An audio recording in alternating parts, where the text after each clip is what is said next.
നമുക്ക് ആദർശിന്റെയും നയനയുടെയും ഇന്നത്തെ നല്ലൊരു വിശേഷം കേട്ടാലോ? അങ്ങനെ ഇന്നത്തെ വിശേഷത്തില് സച്ചി അബിയെ വിളിച്ച് സംസാരിക്കുന്ന സമയത്ത് പറഞ്ഞു, എടാ നീ എന്ത് അബദ്ധമാടാ കാണിച്ചെന്ന് ചോദിക്കുകയാണ്. എന്റെ സാറേ, ഇനി അങ്ങനെയൊന്നും പറയരുത്. പിന്നെ പറയാതെ ഇനിയിപ്പോ പറയാൻ പറ്റില്ല. ഇനി സ്റ്റെപ്പൊക്കെ കയറി മോളത്തെ മുറിയിലേക്ക് പോലും വരുമോന്ന്. അങ്ങനെയൊക്കെ വരുവോ സാറേ? പിന്നെ വരത്തില്ലേ?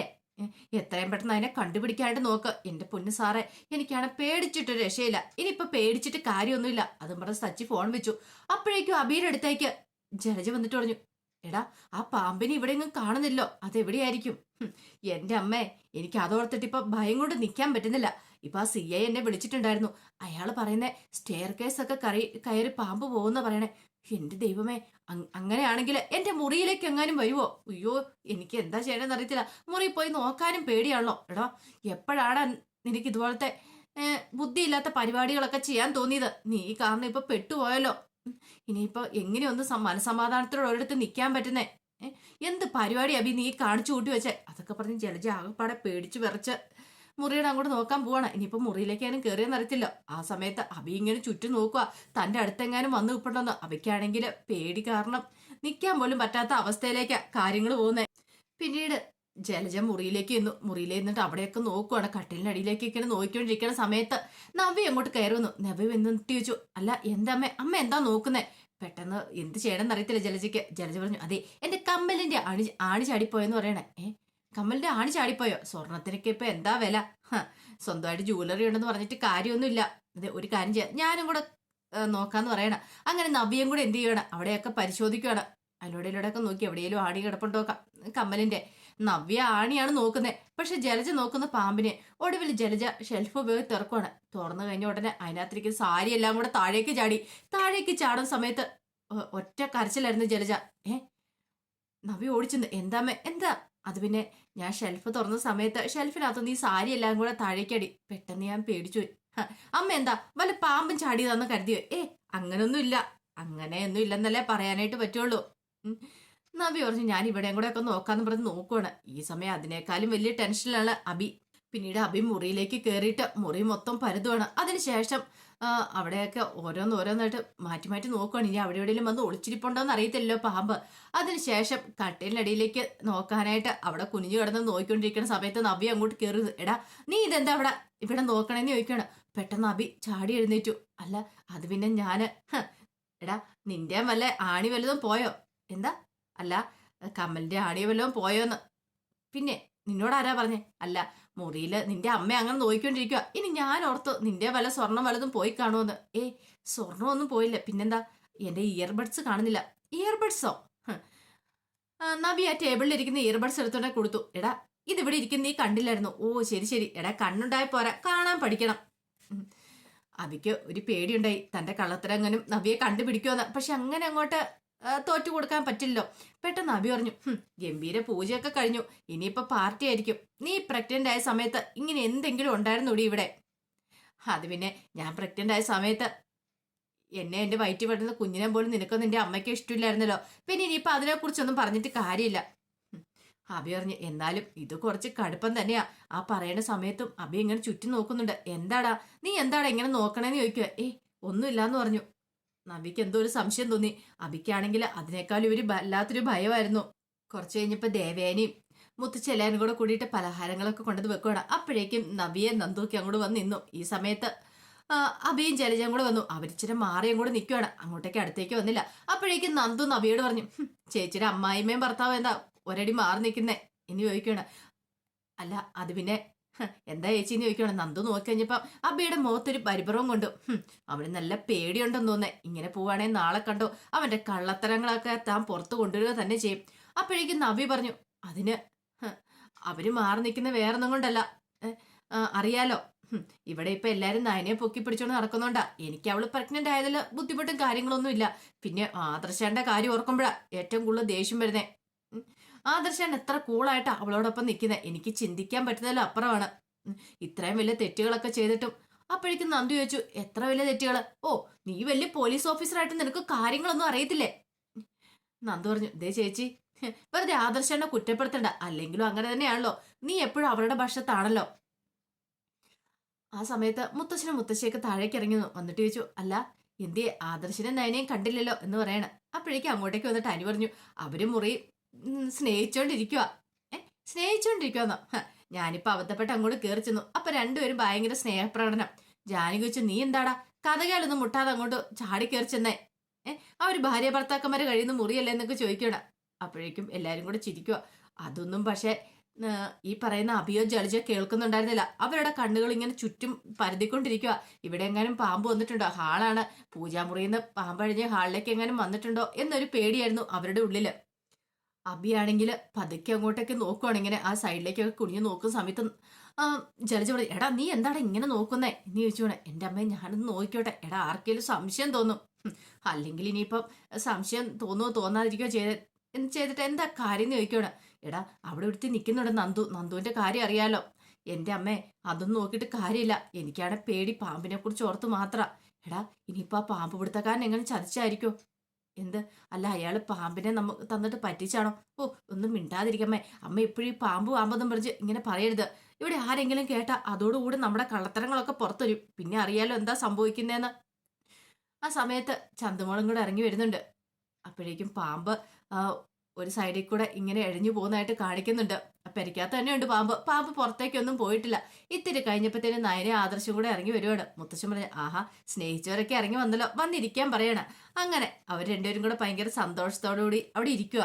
അതേസമയം അബിയോട് ജലജ പറഞ്ഞു എടാ ഇനി നമ്മളിങ്ങനെ മാറി നിന്നിട്ട് കാര്യമില്ല, നമുക്ക് അടുത്തേക്ക് പോയി നിൽക്കാന്ന് പറയണം. അങ്ങനെ അവർ രണ്ടുപേരും കൂടെ അടുത്തേക്ക് വന്ന് നിൽക്കുന്ന സമയത്ത് നന്ദു ഇങ്ങനെ അവരെ രൂക്ഷമായിട്ട് നോക്കുകയാണ്. നന്ദു മനസ്സിൽ പറഞ്ഞു ഇന്നത്തെ കൂടെ നീ സന്തോഷമായിട്ട് ഇരിക്കടാ, നാളെ നിന്റെ കാര്യത്തിൽ ഒരു തീരുമാനം ഉണ്ടാവും. അപ്പോഴേക്കും ജലജ അനിയോട് ചോദിച്ചു എടാ നിന്റെ ചേട്ടന് കുഞ്ഞുണ്ടാൻ പോവാ, ഇനി അടുത്ത ഊഴം നിനക്കാ, അതെന്താന്ന് ചോദിക്കണം.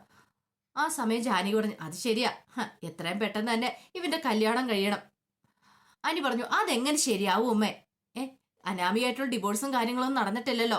മുത്തശ്ശി പറഞ്ഞു അതൊക്കെ പെട്ടെന്ന് നടക്കും, അതിന്റെ കാര്യങ്ങളൊക്കെ നിനക്ക് അനുകൂലമായിട്ടല്ലേ, അപ്പൊ അതുകൊണ്ട് നീ അത് കാര്യമാക്കി എടുക്കണ്ട, അതിനെക്കുറിച്ച് ചിന്തിക്കുക പോലും വേണ്ട. എത്രയും പെട്ടെന്ന് നിന്റെ ജീവിതത്തിലേക്ക് ഒരു പെൺകുട്ടി വരണം. എനിക്കാണെങ്കിൽ വല്ലാത്തൊരു ടെൻഷനായിപ്പോയി.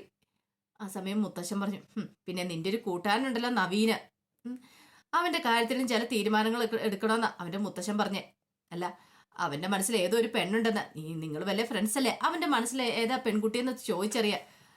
അപ്പോഴേക്കും അനു പറഞ്ഞു അതെ അത് ഞാൻ തീരുമാനിച്ച കാര്യമാണ്, എത്രയും പെട്ടെന്ന് ചോദിച്ചറിഞ്ഞിട്ട് അവന്റെ കാര്യത്തിൽ തീരുമാനം ഉണ്ടാക്കണം. ഈ സമയം ദേവേന് പറഞ്ഞു അത് മാത്രം പോരാ, നിന്റെ കാര്യത്തിൽ ഒരു തീരുമാനം എടുക്കണം, ഇതിങ്ങനെ നീട്ടിക്കൊണ്ടു പോകാൻ പറ്റില്ല എന്ന് പറഞ്ഞു. പിന്നീട് മുത്തശ്ശൻ പറഞ്ഞു അങ്ങനെയാണെങ്കിൽ നമുക്കിനി നമ്മുടെ മധുരം വെപ്പ് ചടങ്ങ് തുടങ്ങിയാലോ എന്ന് ചോദിക്കണം. മധുരം കൊടുക്കാനായിട്ട് ആദ്യം ഭർത്താവ് ഭാര്യയ്ക്കല്ലേ മധുരം കൊടുക്കുന്നേ എന്ന് പറഞ്ഞു. അതിനുശേഷം നമുക്കൊക്കെ കൊടുക്കാന്ന് പറയണം. അപ്പം നയനയ്ക്ക് മധുരം കൊടുക്കാൻ തുടങ്ങുകയാണ്. ഗർഭിണിയായതിനു ശേഷം ആദ്യ ചടങ്ങാണ് നടത്തുന്നത്. പിന്നീട് ആദർശ് നയനയ്ക്ക് പലഹാരങ്ങളൊക്കെ കൊടുക്കുവാണ്. ഈ സമയത്ത് നയന പറഞ്ഞു അതെ എല്ലാരും കൂടെ തന്നു കഴിയുമ്പോഴത്തേനും ഇത്രയും പലഹാരങ്ങൾ എനിക്ക് കഴിക്കാൻ പറ്റില്ല. അപ്പോഴേക്കും മുത്തശ്ശി പറഞ്ഞു അതെ മോൾക്ക് എല്ലാരും ഇത്തിരി തരുള്ളൂ, പക്ഷെ മോള് ആദർശിന് എല്ലാ കൂട്ടം പലഹാരവും കൊടുക്കണമെന്ന് പറയണ. അങ്ങനെ പലഹാരങ്ങളൊക്കെ കൊടുക്കുക. ഈ സമയത്ത് ജലജ അബിയും കൂടെ ആ കാഴ്ച കാണുന്നത് പാമ്പ് അങ്ങോട്ടേക്ക് ഇഴഞ്ഞു വരുന്നത്. ഒരു നിമിഷം രണ്ടുപേരും ഞെട്ടിപ്പോയി. രണ്ടുപേർക്കും എന്ത് ചെയ്യണം നടത്തില്ല. അങ്ങോട്ടേക്ക് വരുന്ന കണ്ടു, പിന്നെ അത് എങ്ങോട്ടേക്ക് പോയെന്ന് കണ്ടില്ല. എടാ അതെങ്ങോട്ട് പോയി, എങ്ങോട്ടാ പോയെന്ന് അറിയില്ലോ എന്ന് പറയണം. നാം നോക്കി കഴിഞ്ഞപ്പോ രണ്ടുപേരുടെ മുഖത്ത് നല്ല പരിഭ്രമമുണ്ട്. എന്താ പോലും രണ്ടുപേരുടെ മുഖത്ത് നല്ല പേടിയുണ്ടല്ലോ, എന്തോ ഒരു കാര്യമുണ്ടല്ലോ എന്ന് വിചാരിച്ചു. അങ്ങനെ ബാക്കി എല്ലാവരും കൊടുത്തു കഴിഞ്ഞപ്പോൾ മുത്തശ്ശി ചോദിച്ചു എടി ജലജ നീ കൊടുക്കുന്നില്ലേന്ന് ചോദിക്കുക. ആ കൊടുക്കണം എന്ന് പറഞ്ഞു. പക്ഷെ പേടി കാരണം അങ്ങോട്ടേക്ക് പോകാൻ പേടി. ഒടുവില് ജലജ പോയി പലഹാരം കൊടുത്തു. അടുത്ത അബിയുടെ ഊഴമായിരുന്നു. അങ്ങനെ അബിയും കൊടുക്കുകയാണ്. പക്ഷെ രണ്ടുപേരുടെ നെഞ്ചിനകത്ത് പടപട എടുപ്പാ. ഇവിടെ എവിടെയോ ആ പാമ്പുണ്ട്, പക്ഷെ എവിടെയാന്ന് മാത്രം അറിയത്തില്ല. പിന്നീട് ജലജ അബിയോട് പറഞ്ഞു എടാ ആ പാമ്പ് എങ്ങോട്ട് പോയെന്ന് കണ്ടില്ലോടാ, ദൈവമേ അത് മാഞ്ഞു പോയോ? അങ്ങനെയൊക്കെ പറഞ്ഞ് നോക്കി നിൽക്കുന്ന സമയത്താണ് അവിടെ പൂമാല ഒരെണ്ണം താഴേക്ക് ചാടുന്നത്. പെട്ടെന്ന് ജലജ അയ്യോ അമ്മയെന്ന് പറഞ്ഞ് അലറി നിലവിളിച്ചുകൊണ്ട് പൊങ്ങി ചാടുവാണ്. എല്ലാരും ഞെട്ടിപ്പോയി. എന്താ ജലജ നിനക്ക് എന്ത് പറ്റിയെന്ന് മുത്തശ്ശി ചോദിച്ചു. അല്ല അത് പിന്നെ ഞാൻ ഇവനെ അറിയാതെ എന്റെ കാലിലൊന്ന് കയറി ചവിട്ടി, അതുകൊണ്ട്. ഓ അങ്ങനെയായിരുന്നോ? ഈ സമയത്ത് നന്ദുവിന് ചില സംശയങ്ങളൊക്കെ തോന്നി, എന്തോ ഒരു കള്ളത്തരം ഉണ്ടല്ലോ എന്ന്. അപ്പോഴേക്കും അനി നന്ദുവിനെ നോക്കി കണ്ണുകൊണ്ട് കാണിച്ചു അപ്പുറത്തേക്ക് വരാനുണ്ട്. വേണ്ട ഇവിടെ എല്ലാവരും നിൽക്കുമല്ലേ. നന്ദുവിനെ നോക്കി വീണ്ടും അനി ഇങ്ങനെ കണ്ണുകൊണ്ട് കാണിച്ചു പ്ലീസ് വരാൻ പറയാടാ. അങ്ങനെ അനിയും നന്ദുവും കൂടെ അവിടെ നിന്ന് അങ്ങോട്ടേക്ക് മാറുവാണ്. രണ്ടുപേർക്കും കൂടി ഇച്ചിരി സംസാരിക്കണമായിരുന്നു. എനിക്ക് നന്ദുവിനോട് കുറെ കാര്യങ്ങൾ പറയാനുണ്ടായിരുന്നു. അങ്ങനെ ഒടുവില് രണ്ടുപേരും പരസ്പരം മധുരം കൊടുക്കുകയാണ് അങ്ങോട്ട്. കാരണം മധുരം രണ്ടുപേരും കൈ പിടിച്ചിട്ടുണ്ടായിരുന്നു. അപ്പം അവൻ്റെ ആഗ്രഹം എനിക്കൊരു ആഗ്രഹം ഉണ്ടായിരുന്നു അവൾക്ക് മധുരം കൊടുക്കണോന്ന് നന്ദുവിന്. അങ്ങനെ മധുരമൊക്കെ പരസ്പരം കൊടുത്തിട്ട് അവിടെ നിൽക്കുന്ന സമയത്ത് പാമ്പ് എന്ത് ചെയ്യുവാണ്, ജലജയൊക്കെ നിൽക്കുന്നിടത്തേക്ക് വന്നു. പിന്നീട് ജലജയുടെയൊക്കെ അടുത്തേക്ക് വന്നിട്ട് ജലജയുടെ ആ സാരിയുടെ അങ്ങോട്ടേക്ക് പാമ്പ് കയറിയിട്ട് ജലജനെ കൊത്തുവാണ്. ഈ സമയത്ത് ജലജ അയ്യോ എന്നെ പാമ്പ് കടിച്ചെന്ന് പറഞ്ഞുകൊണ്ട് അവിടെ ഇരിക്കുവാണ്. എല്ലാരും ഞെട്ടിപ്പോയി. പാമ്പ് കടിച്ചെന്നോ, നീ എന്ത് പൊട്ടത്തരൊക്കെ പറയണേ? അപ്പോഴേക്കും അബി പറഞ്ഞു, ദേ അമ്മ ഇന്നലെ സ്വപ്നം കണ്ടായിരുന്നു പാമ്പ് കടിക്കുന്നതായിട്ട്, അതുകൊണ്ട് അമ്മ ഇങ്ങനെയൊക്കെ പറയണേ. ആ സമയം ജലജ പറഞ്ഞു, അതാ ഞാൻ സ്വപ്നം കണ്ടായിരുന്നു, പക്ഷെ അത് ഭരിച്ചെന്ന് പറയണം. നീ എന്ത് പൊട്ടത്തരമൊക്കെയാടി ഈ പറയണേ? നീ ഇങ്ങനെയൊക്കെ പറയാൻ പാടുണ്ടോ എന്നും ചോദിച്ചോണ്ട് മുത്തശ്ശി അങ്ങോട്ട് വന്നു. വെറുതെ പാമ്പ് കടിച്ചെന്നൊക്കെ അങ്ങോട്ട് പറയും. എന്നെ പാമ്പ് കടിച്ച് തന്നെയാ. അല്ലെ നിങ്ങളിങ്ങ് നോക്കാനും പറഞ്ഞ് ജലജ അവിടെ ഇരുന്ന് കഴിഞ്ഞപ്പോ ജലജയുടെ കാല് 2 പാട് പാമ്പ് പിടിച്ചോണ്ട്. അയ്യോ പാടുണ്ടല്ലോ. അഭി ശരിക്കും ഞെട്ടിപ്പോയി. പാമ്പിനെയാണെങ്കിൽ കാണുന്നുമില്ല. എന്തായതാന്നൊന്നും മനസ്സിലായില്ല. അപ്പോഴേക്കും ബാക്കി എല്ലാവരും പറഞ്ഞു എന്നാ ഹോസ്പിറ്റലിലേക്ക് കൊണ്ടാ. അപ്പോഴും ജലജ പറഞ്ഞു, അയ്യോ ഇത് മൂർഖനാ കടിച്ചെന്നൊക്കെ പറയണ. അജയനും അഭിയും കൂടെ കൂട്ടിയിട്ട് ജലജയെ ഹോസ്പിറ്റലിലേക്ക് കൊണ്ടുപോകുന്ന സമയത്ത് ജലജ പറഞ്ഞു എന്നെ പെട്ടെന്ന് കൊണ്ടുപോകാൻ പറയണ. പക്ഷെ അവിടെ പാമ്പിനെ കാണാൻ വന്നപ്പോഴത്തേനും മുത്തശ്ശൻ പറഞ്ഞു ഇവിടെ എങ്ങനെ ഒരു പാമ്പിനെ കാണുന്നില്ലോ, പാമ്പ് അതിലൂടെ പോയെന്ന് പറയണ. അപ്പൊ പാമ്പ് അതിലൂടെ ഇഴഞ്ഞു നീങ്ങുന്നുണ്ട്. ഇതേ സമയം ഭയങ്കര കരച്ചിലാണ്. ജലജ കിടന്നിട്ട് ഇത് പെട്ടെന്ന് കാറ് വിടാൻ പറഞ്ഞോണ്ട് കരച്ചിലല്ല, ഞാനിപ്പം മരിച്ചു പോകുന്നു പറഞ്ഞോണ്ട്. ആ സമയത്ത് അകത്തെല്ലാരും കൂടെ പാമ്പിനെ നോക്കണം, ഒരിടത്തും കാണുന്നില്ല. അപ്പോഴേക്കുമാണ് നബി ആ കാഴ്ച കാണുന്നത്. അതേ പാമ്പെന്ന് പറയാണ്. നയനെല്ലാം നോക്കിക്കഴിഞ്ഞപ്പോഴത്തേനും പാമ്പ് എഴഞ്ഞു വരുന്നു. എല്ലാരും പേടിച്ചു പോയി. അപ്പോഴേക്കും മുത്തശ്ശൻ പറഞ്ഞു പെട്ടെന്ന് പാമ്പ് പിടുത്തക്കാരനെ വിളിക്കാന്ന് പറയണം. അങ്ങനെ പാമ്പ് പിടുത്തക്കാരനെയൊക്കെ വിളിച്ചു. പക്ഷെ അവർക്കറിയില്ല പാമ്പ് എങ്ങനെ വന്നെന്ന്. ഈ സമയത്ത് നന്ദു പറഞ്ഞു, അല്ല മുമ്പ് തന്നെ നല്ല പേടിയുണ്ടായിരുന്നല്ലോ പാമ്പിനെ കുറിച്ച് ഓർത്തിട്ട് ജലജാന്റിക്ക്. അങ്ങനെയാണെങ്കിൽ അവർക്ക് മുമ്പേ അറിയായിരുന്നോ പാമ്പ് ഇതിനകത്തുണ്ടെന്നുള്ള കാര്യം. ആ സമയത്ത് നബി പറഞ്ഞു, ദേ വെറുതെ നീ കുറ്റപ്പെടുത്താൻ നിൽക്കണ്ട, അങ്ങനെയൊന്നും അറിയത്തൊന്നും ഉണ്ടായിരുന്നില്ല. കാരണം ഇന്നലെ പാമ്പിനെ കണ്ട് സ്വപ്നം കണ്ടെന്നല്ലേ പറഞ്ഞ, അപ്പൊ അതിന്റെ പേടിയായിരുന്നു അമ്മയ്ക്കെന്ന് പറഞ്ഞു. പക്ഷെ എന്നാലും നന്ദുവിന് മനസ്സിൽ ചില സംശയങ്ങളൊക്കെ ഉണ്ടായി. ഇച്ചിരി കഴിയുമ്പത്തേനും പാമ്പ് പിടുത്തക്കാരൻ വന്നു. പാമ്പ് പിടുത്തക്കാരൻ വന്നിട്ട് അകത്തേക്ക് വന്നിട്ട് എവിടെയാ പാമ്പെന്ന് പറയണം, അവിടെ ഉണ്ടെന്ന് പറയണം. അങ്ങനെ അയാൾ അതിനെ പോയി പിടിച്ചു. നല്ല വിളഞ്ഞ മൂർഖനാണല്ലോ, നല്ല സൈസ് ആണല്ലോ എന്ന് പറയണം. അല്ല ഇത് ആരെങ്കിലും കടിച്ചെന്ന് പറയണം. എന്നിട്ട് ഹോസ്പിറ്റലിൽ എത്തിച്ചോ? 10 മിനിറ്റ് കൊണ്ട് എത്തിച്ചു. അന്നെങ്കിൽ വലിയ പ്രശ്നമൊന്നുമില്ല, സമയത്ത് തന്നെ എത്തിച്ചല്ലോ. എന്നാലും ഈ പാമ്പ് എങ്ങനെ ഇതിനകത്ത് കയറിയെന്ന് ചോദിക്കണം. അപ്പോഴേക്കും എല്ലാവരും ഒരു നിമിഷം ഞെട്ടിപ്പോയി. നന്ദുവിന്റെ മനസ്സിലേക്ക് ചില സംശയങ്ങൾ വന്നു. അബിയും ജലജയൊക്കെ മാറി നിന്ന് എന്താ അടുത്തേക്ക് വരാത്തെന്ന് ചോദിച്ചപ്പോ അവര് മാറി നിൽക്കുമായിരുന്നു. എന്തൊക്കെയോ എവിടെ ഒരു കള്ളത്തരമുണ്ടെന്ന് നന്ദുവിന് മനസ്സിലായി. അപ്പൊ അതിന്റെ വിശേഷങ്ങളൊക്കെയാണ് നമ്മളിന്ന് കാണുന്നത്. അപ്പൊ ഒടുവിൻ ജലജയ്ക്ക് തന്നെ പണി കിട്ടി. ഇതിന്റെ ബാക്കി വിശേഷങ്ങളുമായിട്ട് വൈകുന്നേരത്തെ പ്രമോയി വരാട്ടോ. ഒരിക്കൽ കൂടി എല്ലാവർക്കും ശുഭദിനം നേർന്നുകൊണ്ട് നിർത്തുന്നു.